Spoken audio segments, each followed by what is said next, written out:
Ok, vậy là chúng ta đã vừa tổng quát xong bảng phim quốc tế IPA. Và bây giờ chúng ta sẽ đi cụ thể từng phần hơn nhé. Chúng ta vào phần nguyên âm đơn trong phần nguyên âm.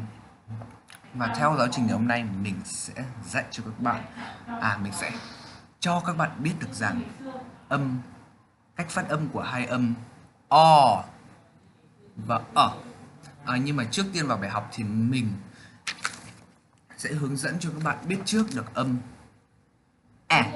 bởi vì khẩu hình của âm này có liên quan rất chặt chẽ đến với hai cặp âm chính mà hôm nay chúng ta sẽ học. Ok, vậy hãy bắt đầu nhé. Đầu tiên, âm Bước 1, miệng mở rộng, căng căng hai ơn và hơi to. Bước 2, lưỡi đặt ở chân răng cửa hàng dưới. Lưỡi đặt ở chân răng cửa hàng dưới như thế này. Ước A, ngôi căng, ước ốm, ngắn gài dứt khoát. Đó là giọng British. Còn giọng là ok. Vậy bây giờ chúng ta sẽ đến với phần chính. Âm R. So ok, quên mất. Chúng ta hãy nhìn vào ký hiệu âm O. Kết hợp với tai nghe, chúng ta có thể thấy được rằng âm O đương nhiên là một nguyên âm đơn và âm O là một nguyên âm ngắn hay dài. Rất chính xác, đó chính là một nguyên âm dài. Bởi vì nó có dấu hai chấm ở đây. Rồi, và O là một nguyên âm dài. Và khi phát âm, các bạn sẽ phát âm dài và sẽ cảm nhận được độ căng của các bộ phận tạo âm.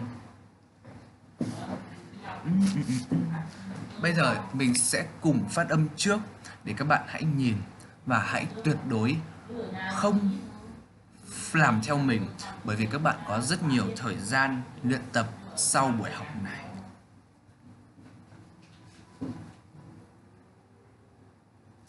O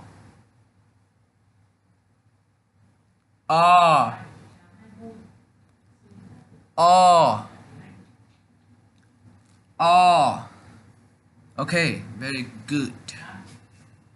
Và tiếp theo, hãy quan sát kỹ hơn khẩu hình miệng của mình nhé.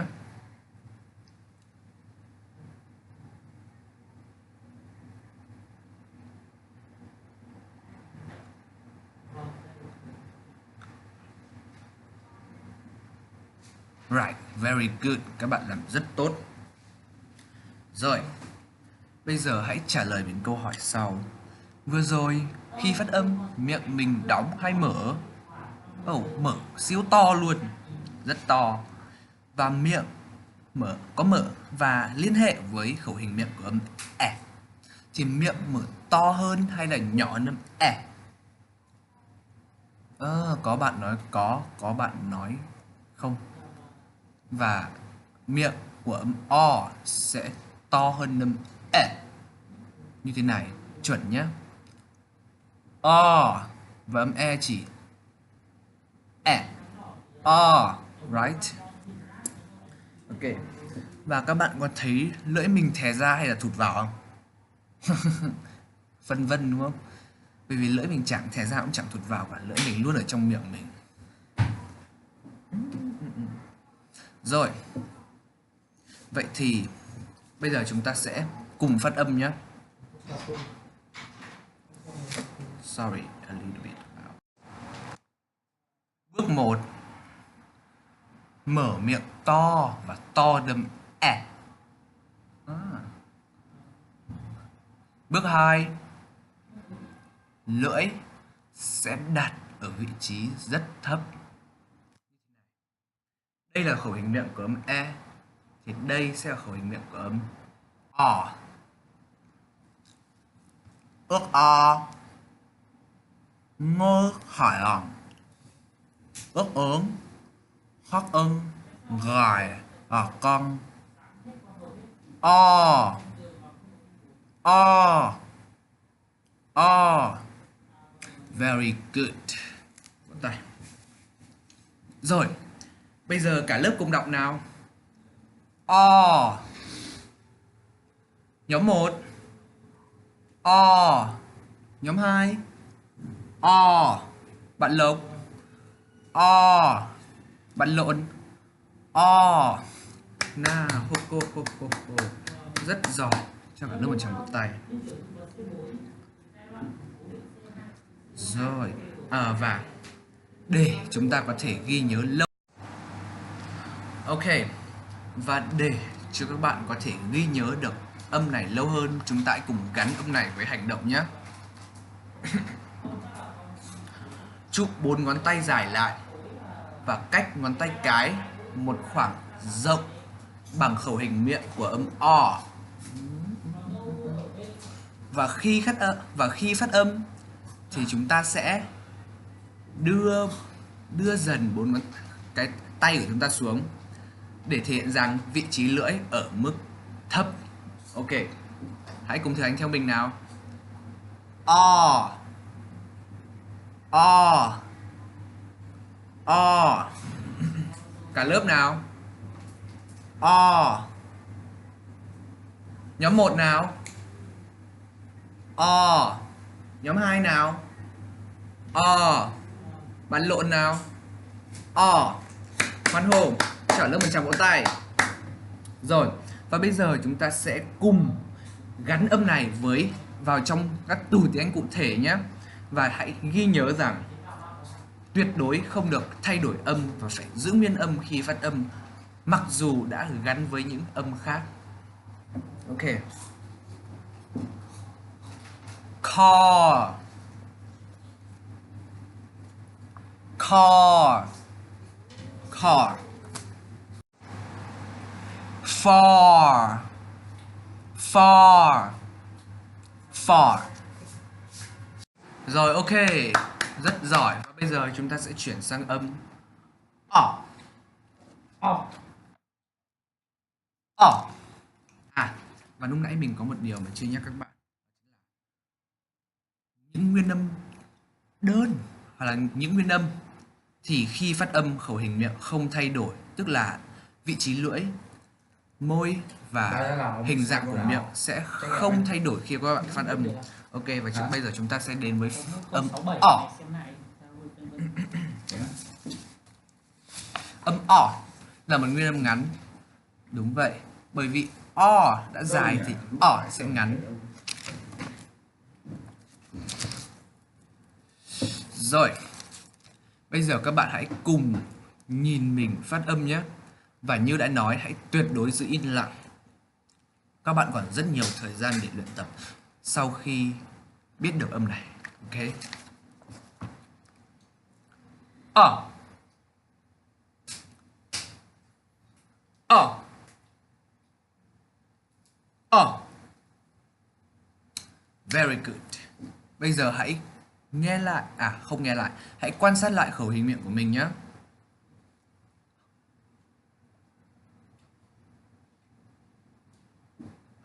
Ok, vậy là chúng ta đã vừa quan sát khẩu hình miệng của mình rồi.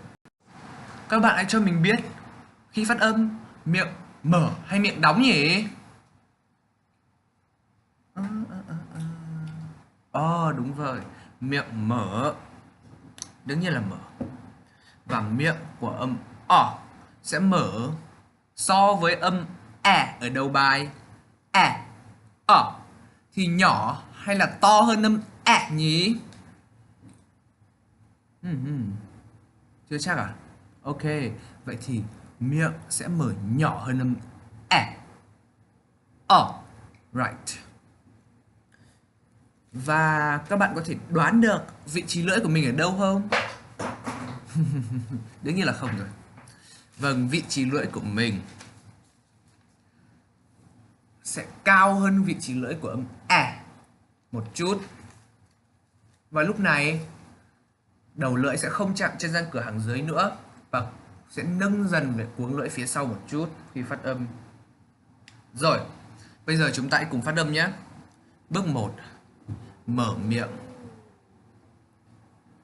hơi to và nhưng nhỏ hơn âm e. Right. Bước 2, nâng cường lưỡi lên một cao ở cước và nhớ cao hơn âm e.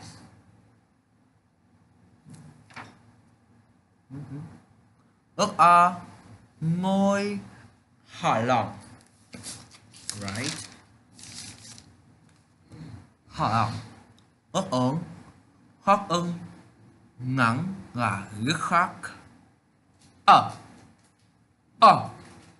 Tuyệt vời.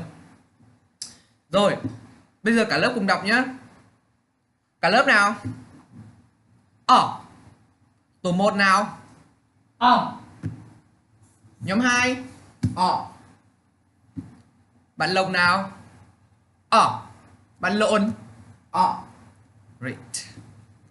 Và các bạn có để ý rằng khi phát âm và sờ tay xuống bụng thì thấy có chuyện gì nhỉ? Cơ bụng hơi giật lại một tí đúng không? Và đấy chính là đặc điểm nói rất là dứt khoát, nhanh gọn của nguyên âm ngắn. Rồi. Và để các bạn có thể nhớ lâu hơn được âm này, chúng ta hãy cùng gắn âm này với hành động nhé. Say hi nhưng lộn ngược hai xuống. Và khi phát âm, chúng ta sẽ giật lại để thể hiện rằng đây là một âm phát âm ngắn và dứt khoát. Ok, let's start.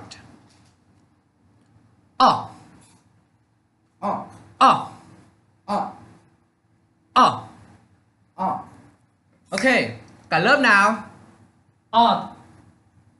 Tổ 1. Tổ 2. Bạn Lộc. Bạn Lộn. Very good. Thưởng cho cả lớp một tràng vỗ tay nào. Rồi, và bây giờ chúng ta sẽ gắn âm này với hành động. Và bây giờ chúng ta sẽ đặt âm này vào trong những từ cụ thể nhé. Và hãy ghi nhớ, không được thay đổi âm và phải giữ nguyên khi phát âm, mặc dù nó được ghép với những âm khác. Ok. Cut.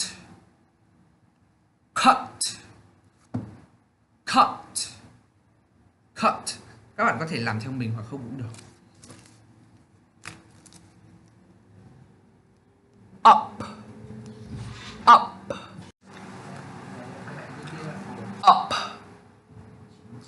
Shut.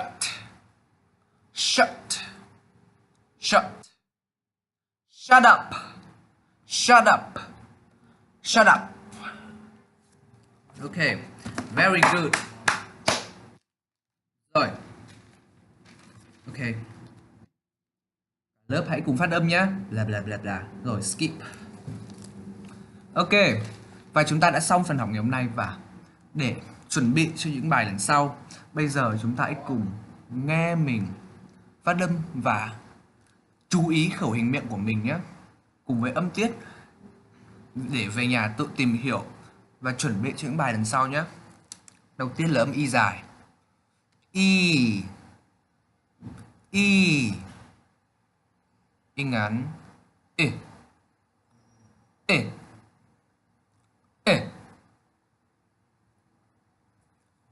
U.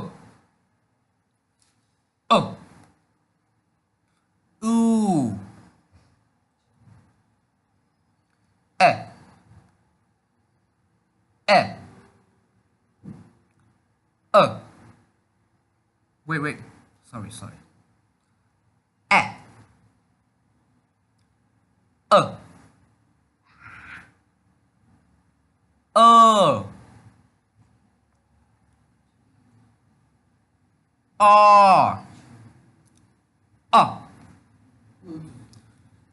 Oi. Sorry, my thanh quản. Rồi, rất tốt. Và các bạn có thể để ý rằng vừa rồi từ âm y đến âm u hàng ngang thì mình phát âm như thế nào nhỉ? Khẩu hình miệng thay đổi từ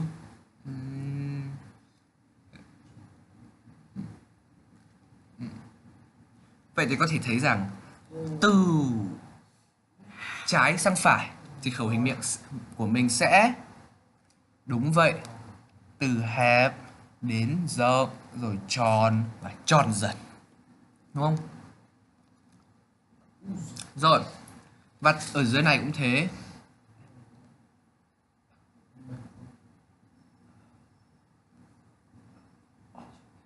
Right. Ở dưới này cũng thế.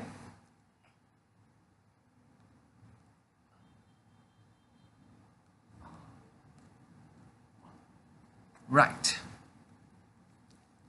Và hãy nhìn theo hàng dọc từ trên xuống dưới thì khẩu hình miệng mình sẽ thay đổi.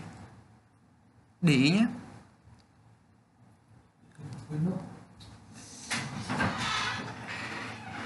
Khẩu hình miệng của mình sẽ to dần.